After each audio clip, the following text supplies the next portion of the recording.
Perkenalkan, nama saya Imam Muklis, NPM 21110029. Saya di sini menjelaskan tentang apa itu sistem. Sistem adalah suatu keseluruhan yang bagian-bagian yang mempunyai hubungan saling kerjasama untuk tujuan tertentu dan secara keseluruhan merupakan satu kesatuan yang utuh. Syarat-syarat suatu sistem: 1. Merupakan kesatuan dari bagian-bagian. 2. Tiap bagian mempunyai fungsi tersendiri. 3. Saling berhubungan dan saling bergabung. 4. Untuk mencapai tujuan tertentu. 5. Terjadi dalam lingkungan yang kompleks. Pancasila memenuhi syarat sebagai sistem filsafat karena 1. Sila-sila Pancasila merupakan satu kesatuan yang bulat dan utuh. 2. Sila-sila Pancasila bereksistensi dalam keteraturan, bersusun, hierarkis dan berbentuk piramidal. 3. Ada keterkaitan antara sila-sila Pancasila. 4. Ada kerjasama antar sila-sila Pancasila untuk mencapai tujuan. 5. Ada tujuan bersama tersebut. Alinea 4 Pembukaan Undang-Undang Dasar Negara Republik Indonesia tahun 1945. Perkenalkan, nama saya Tri Agung Laksana, NPM 21110013. Di sini saya akan membahas pengertian filsafat. Ada dua pengertian filsafat, yaitu filsafat dalam arti proses dan filsafat dalam arti produk. Filsafat sebagai ilmu atau metode dan filsafat sebagai pandangan hidup. Filsafat dalam arti teoritis dan filsafat dalam arti praktis. Pancasila dapat digolongkan sebagai filsafat dalam arti produk, sebagai pandangan hidup, dan dalam arti praktis.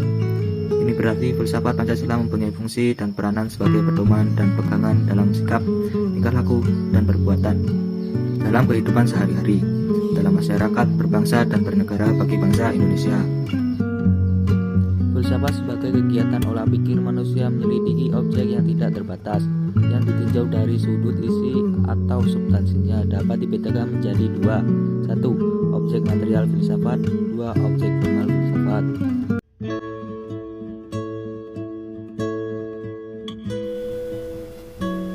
Pengertian filsafat Pancasila. Pancasila sebagai sistem filsafat mengandung pandangan, nilai, dan pemikiran yang dapat menjadi substansi dan isi pembentukan ideologi Pancasila. Filsafat Pancasila dapat didefinisikan secara ringkas sebagai refleksi kritis dan nasional tentang Pancasila sebagai dasar negara dan kenyataan budaya bangsa, dengan tujuan untuk mendapatkan pokok-pokok pengertiannya yang mendasar dan menyeluruh. Pancasila dikatakan sebagai filsafat karena Pancasila merupakan hasil perenungan jiwa yang mendalam yang dilakukan oleh The Founding Father kita, yang dituangkan dalam suatu sistem Roslan Bagungkani. Filsafat Pancasila memberi pengetahuan dan pengertian ilmiah, yaitu tentang hakikat dari Pancasila Nito Nagoro. Perkenalkan, nama saya Iis Nurhalija, NPM 21210007. Pancasila sebagai sistem filsafat. 1. Pancasila sebagai jati diri bangsa Indonesia. Kausa materialisme. Nilai-nilai dalam Pancasila sudah ada dan hidup sejak zaman dulu yang tercermin dalam kehidupan sehari-hari. 2. Rumusan kesatuan sila-sila Pancasila sebagai suatu sistem. Sistem adalah suatu kesatuan bagian-bagian yang saling berhubungan, saling bekerja sama untuk satu tujuan tertentu, dan secara keseluruhan merupakan suatu kesatuan yang utuh. 3. Susunan kesatuan sila-sila yang bersifat organis. Isi sila-sila Pancasila pada hakikatnya merupakan suatu kesatuan peradaban, dalam arti setiap sila merupakan unsur atau bagian yang mutlak dari kesatuan Pancasila. Setiap sila tidak berdiri sendiri terlepas dari sila-sila lainnya. Di antara sila satu dan lainnya tidak saling bertentangan. 4. Susunan kesatuan yang bersifat hierarkis dan berbentuk piramidal.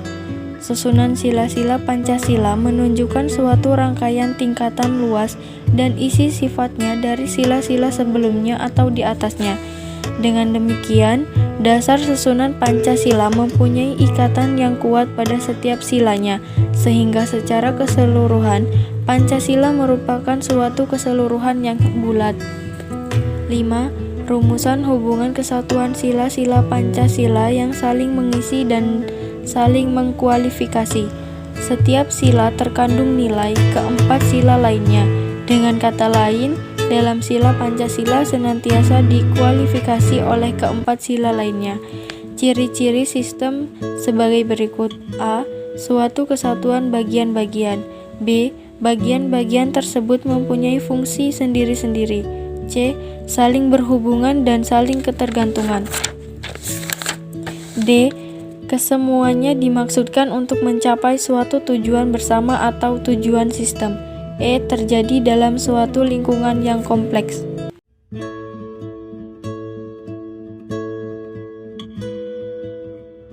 Assalamualaikum warahmatullahi wabarakatuh. Nama saya Asri Khairunisa dengan NPM 21210023. Kesatuan sila-sila Pancasila sebagai suatu sistem filsafat memiliki beberapa aspek penting. Yang pertama, aspek ontologis. Ontologis adalah bidang filsafat yang menyelidiki makna yang ada, sumber, jenis, dan hakikat, termasuk ada alam, manusia, metafisika, dan kesemestaan atau kosmologi. Yang kedua adalah aspek epistemologi. Epistemologi adalah bidang atau cabang filsafat yang menyelidiki asal, syarat, susunan, metode, dan validitas ilmu pengetahuan. Yang ketiga, sekaligus yang terakhir adalah aspek aksiologi. Aksiologi mempunyai arti nilai, manfaat, pikiran, dan atau ilmu teori. Menurut Bramel, aksiologi adalah cabang filsafat yang menyelidiki antara lain A. Tingkah laku moral yang berwujud etika. B. Ekspresi etika yang berwujud estetika atau seni dan keindahan. C. Sosiopolitik yang berwujud ideologi.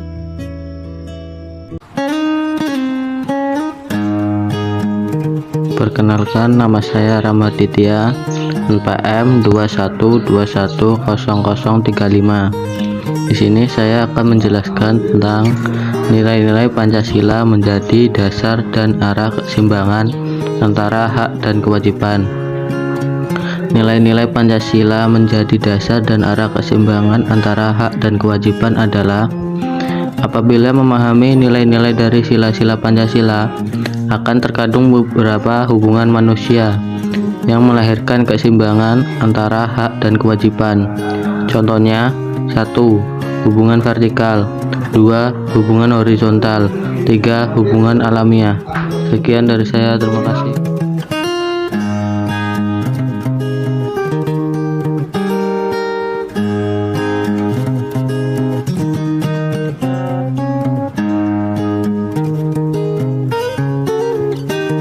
Studi kasus. Pada tanggal 17 April 2019 di Indonesia telah melaksanakan pesta demokrasi, yaitu diadakannya pemilihan umum pemilu yang ditunjukkan untuk memilih presiden dan wakil presiden serta lembaga legislatif. Pada tanggal 22 Mei 2019, Komisi Pemilihan Umum KPU telah mengumumkan Insinyur Joko Widodo Kiai Haji Ma'ruf Amin sebagai Presiden dan Wakil Presiden Republik Indonesia periode 2019-2024. Berdasarkan hasil dari perhitungan real count, pengumuman yang dikeluarkan oleh KPU tersebut menimbulkan kericuhan dari kubu lawan. Kubu tersebut berpikiran bahwa hasil dari pemilu 2019 tidak fair. Mereka mengira jika kubu pemenang melakukan tindak kecurangan. Tepat pada tanggal 22 Mei 2019, para pendukung dari kubu lawan melakukan aksi demo di depan kantor Bawaslu. Bahkan mereka juga melakukan aksi pemblokadian jalan menuju gedung-gedung pemerintah. Tindakan yang dilakukan oleh para pendukung kubu lawan tersebut menimbulkan adanya penyelewengan terhadap filsafat Pancasila. Hal ini menyebabkan adanya perpecahan antara masyarakat Indonesia. Perpecahan ini dijadikan negara Indonesia pecah belah dalam hal persatuan dan kesatuan, serta telah menghilangkan rasa nasionalisme dan juga sifat kemanusiaan antara warga negara Indonesia.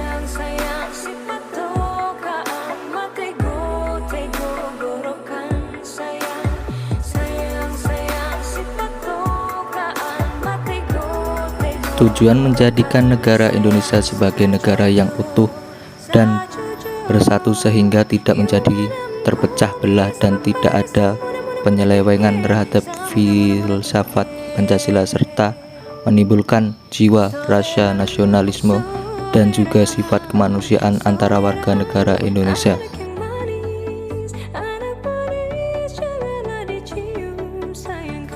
Masalah kericuhan setelah pengumuman pemilihan umum pemilu untuk memilih presiden dan wakil presiden serta lembaga legislatif yang ditimbulkan dari kubu lawan Insinyur Joko Widodo Kiai Haji Ma'ruf Amin.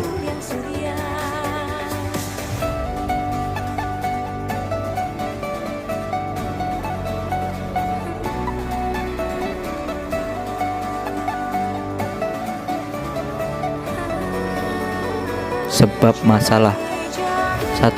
Kubu lawan dari pasangan presiden dan wakil presiden Insinyur Joko Widodo dan Kiai Haji Ma'ruf Amin tersebut berpikiran bahwa hasil dari pemilu 2019 tidak fair. 2. Kubu lawan dari pasangan presiden dan wakil presiden Insinyur Joko Widodo dan Kiai Haji Ma'ruf Amin beranggapan jika kubu Insinyur Joko Widodo Kiai Haji Ma'ruf Amin melakukan tindak kecurangan.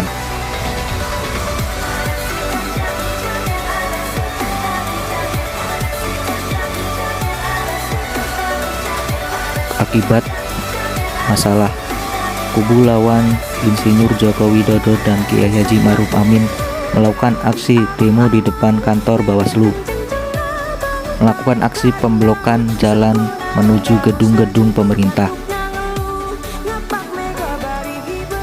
serta telah menghilangkan rasa nasionalisme dan juga sifat kemanusiaan antara warga negara Indonesia. Tindakan yang dilakukan oleh para pendukung kubu lawan tersebut menimbulkan adanya penyelewengan terhadap filsafat Pancasila.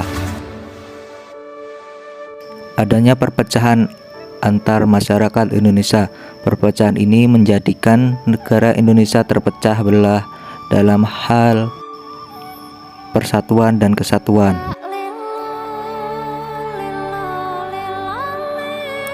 Usulan pihak Bawaslu harus bisa bertanggung jawab dalam menjalankan setiap agenda pemilihan umum yang dilakukan dengan berhasil membuat masyarakat yakin dan juga percaya atas pihak Bawaslu bahwa pihak mereka telah bekerja keras dengan maksimal dalam setiap kegiatan pemilu yang berjalan tanpa memihak salah satu kandidat atau berat sebelah.